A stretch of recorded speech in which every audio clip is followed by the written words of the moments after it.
turn our attention to the auto space as electric vehicles take center stage at the Bharat Mobility Global Expo 2025. Our colleague Parikshit Luthra caught up with the MD at Tata Motors, Mr. Shailesh Chandra, and he also is the president of SIAM. He began by asking him about the key trends in the EV space and also budget expectations for the entire auto sector here in India. Let's hear out what he had to tell us. I believe that with the excitement that you have seen around electric mobility, just go back 4 years, 2020 maybe, when you would have come for the Auto Expo, how many electric vehicles were you seeing? And today, literally every manufacturer is coming with one electric vehicle or the other, whether it is two-wheeler segment or a three-wheeler segment or cars or commercial vehicle. You are seeing the theme is full electric. If there is so much of combined interest that you are seeing from all, not only the OEMs, but also all the ecosystem players, you are seeing a lot of ecosystem display also.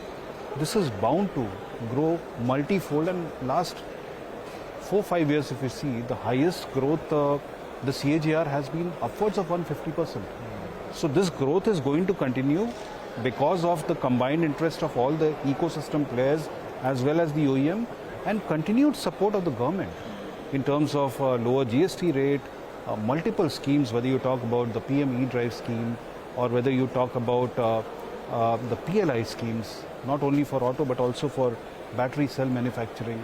So I think all the enablements required to grow at that pace is very much there, which is for the first time I'm seeing, because while government was doing its bit, but the response of ecosystem players had to be what it is today. Right. Would you say that 2025, seeing what's happening at the Auto Expo or the Bharat Mobility Expo, 2025 will be the inflection point for EVs? Some years ago, we were seeing EVs in a 250-kilometer range. Now, at the Bharat Mobility Expo, literally no car maker is offering anything less than 450 kilometers of range. Do you feel that 2025 will be the year for an inflection point in terms of pricing, the right range and high quality products, and this is the message coming from the Expo?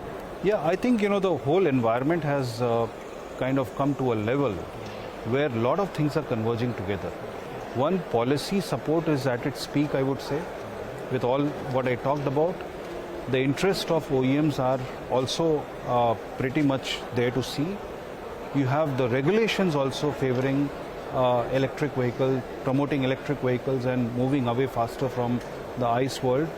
And I think fourth biggest enablement, which has made all this possible, what you said, 500 kilometer plus cars, more investment into tech that goes inside the car, is because of significant reduction in the prices of the cells. Nearly 60% reduction in the last 4 years has happened, which has unleashed the ability of OEMs to give higher range, and along with higher range, give more features, because whatever money or cost you could give inside the car was all directed towards the battery pack. So I think all these trends are converging together, and therefore I clearly see this as an inflection point. There are definitely certain residual barriers which are still left. Charging infra has to grow much faster and has to be at a level which can support the growth that we are trying to envisage. But that is also an effort which is clearly coming in the PM E-Drive, with the support for 2,000 crore of support that is being given to the public charging infra. When we speak about electric vehicles, we now at the Bharat Expo, we're seeing strong SUVs in the range of anywhere between 18 lakhs to 25 lakh rupees.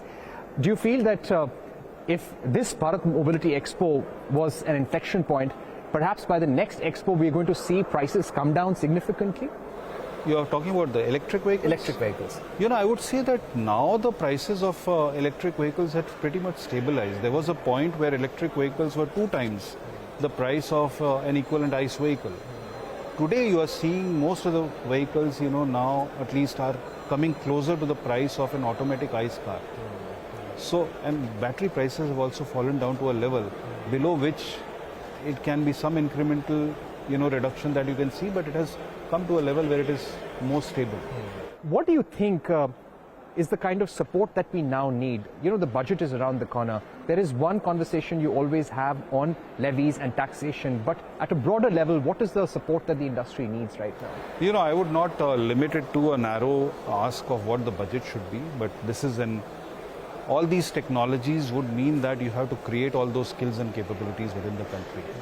And when you say skills and capability, it is infra as well as the people skills, right? And this is something which will be a joint effort of government, academia as well as industry, which should collaborate and work rigorously towards building these skills, because these are going to throw new job opportunities, more different kind of employment, and we have to get the workforce ready to do that.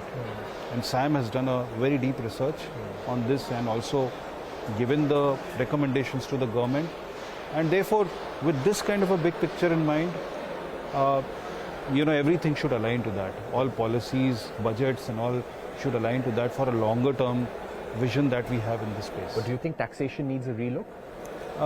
We have always said through SIAM that we are looking for a reduced duty rates for all categories of vehicle, because possibly these taxations are very high when you compare with any other country. That ask has been there, that ask continues. All right, so those are some of the thoughts that are coming in from the Auto Expo in Delhi. By the way,